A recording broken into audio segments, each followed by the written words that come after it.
পুকুরে মাছ চাষ করে মানুষের লক্ষ টাকা ইনকাম করতেছে, আর আমাদের পুকুর পড়ে আছে অযত্নে অবহেলায়। অনেকদিন ধরে ভাবতেছি এখানে মাছ চাষ করব। আর আমাদের পুকুরটা হচ্ছে যে আবর্জনা দেখতেছেন, এইটা হচ্ছে 3 মাস আগে পরিষ্কার করা হয়েছিল। পুকুরের পার এসে দেখি একদম ময়লাতে আবার ভরে গেছে। তাই এবার বদলা নিব না, এটা আমি নিজে একা একা পরিষ্কার করব। যদিও আমি এর আগে কখনো এই কাজগুলো করিনি, বাট এটা হচ্ছে আমি এবার ফার্স্ট টাইম করতেছি। ঘুমিয়ে ঘুমিয়ে স্বপ্ন দেখলে হবে না, বাস্তবে মাঠে নামতে হবে। 3 মাস আগে এই পুকুরটা পরিষ্কার করা হয়েছিল 2400 টাকা দিয়ে, বাট এবার হচ্ছে আমি 0 টাকায় সমস্ত পুকুর পরিষ্কার করব। এই জন্য আমি নিজেই নেমে গিয়েছি সকাল থেকে। সারাদিন যেহেতু বসে থাকি, কোনো কাজ নেই, তাই ভাবলাম এটা কাজটা করলে খুব উপকার হবে। তো আমার 2400 টাকা বেঁচে যাবে, যার জন্য আমি নিজেই নেমে গিয়েছি কাজ করার জন্য। আর কাজ করা ভালো এবং শরীরের পক্ষে এটা খুবই উপকারী। ব্যবসা করার ক্ষেত্রে আপনার নিজ থেকে নিজে পরিশ্রম করতে হবে এবং নিজে কাজ করতে হবে, তাহলে আপনি লাভজনক হতে পারবেন। ধরেন আনুমানিক এখানে আমার এটা পরিষ্কার করতে যদি 2400 টাকা লাগে এবং এটা যদি আমি নিজে একা একা করে ফেলি, তাহলে আমার 0 টাকা, আমার 1 টাকাও লাগতেছে না। আর শুধু শুধু আমি বসে বসে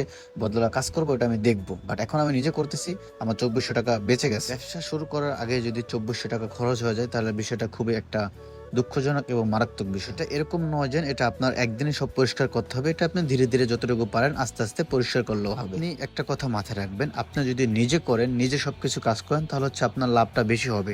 আর যদি লোক দিয়ে করান, সেক্ষেত্রে হচ্ছে আপনার লাভটা কম হবে। এখানে আরো একটি কারণ আছে, আপনার জিনিস আপনি যেভাবে যত্ন করবেন আর অন্য মানুষ সেটা ওইভাবে যত্ন করবে না। সুতরাং আপনার নিজে পরিশ্রম করলে এর অবশ্যই একটা মিষ্টি ফলাফল পাবেন। কে কি বলবে কে না বলবে ওই বিষয়ে ভেবে কোনো চিন্তা করার কারণ নেই, কারণ আপনি নিজের কাজ আপনি নিজে করতেছেন, আপনি তো চুরি করতেছেন না। একটা কথা মাথায় রাখবেন, আপনার বাসা যদি একবেলা খাবার না থাকে, কেউ আপনাকে খাবার দিবে না।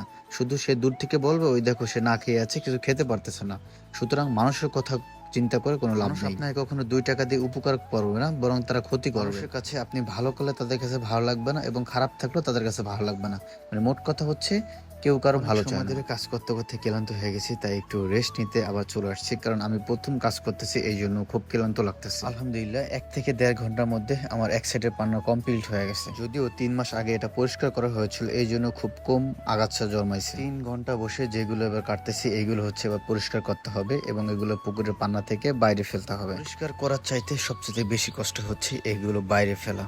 এটা হচ্ছে তার থেকে অনেক বেশি কষ্টকর। একটা পরিমাণ বৃষ্টি হচ্ছে এবং যার ফলে পান্নাটা অনেক ভিজা এবং উঠতে খুবই কষ্ট হয়। একদিনে পুরো পান্নাটা পরিষ্কার করা আমার পক্ষে সম্ভব না, তাই আজকে হচ্ছে আমি অর্ধেক করেছি এবং আগামীকালকে আর অর্ধেক করবো ইনশাআল্লাহ। আমাদের পুকুরের মাঝে অনেক পরিমাণ কচুরিপানা এবং কলমি শাক হয়েছে, যার ফলে মাছে অনেক ক্ষতিগ্রস্ত হতে পারে। এখান থেকে আমি মাছ সংগ্রহ করি, তার সাথে কথা বলার পর তিনি বলতেছে এগুলো সব পরিষ্কার করতে হবে। এত পরিমাণ আবর্জনা খুবই একটা কষ্টকর বিষয়। পুকুরের ময়লাগুলো পরিষ্কার করা খুব সহজ ছিল, কিন্তু পানির মধ্যে যেই ময়লা রয়েছে এগুলো পরিষ্কার করা খুবই টাফ হয়ে যাচ্ছে। অনেক ক্লান্ত হয়ে রেস্ট নিচ্ছি এবং এর মাঝে আমি মাছালার সাথে কথা বলতেছি কি কি মাছ ছাড়া যায় এটার মধ্যে। প্রথমে আমার ইচ্ছা ছিল এখানে আমি তেলাপিয়া মাছ চাষ করব, বাট সেক্ষেত্রে হচ্ছে তেলাপিয়া মাছ চেঞ্জ করে এবার আমি পাঙ্গাস মাছ চাষ করব। পাঙ্গাস মাছ ছাড়ার মূল কারণ হচ্ছে এটার মধ্যে যেই পরিমাণে শাকসবজি রয়েছে, মানে কলমি শাক, তারপর কচুরিপানা রয়েছে, এগুলোর মধ্যে তেলাপিয়া মাছ ছাড়া সম্ভব হবে না, এটা আমার কাছে মনে হচ্ছে। এই জন্য আমি ডিসিশন চেঞ্জ করে আমি এখানে পাঙ্গাস মাছ সাথে চাচ্ছি। আর পাঙ্গাস মাছ মূলত এইসব শাকসবজি এবং কচুরিপানাও খেয়ে থাকে, যার ফলে খাবার খরচ অনেকটা কম লাগবে। কিছু ডিল শেষ করে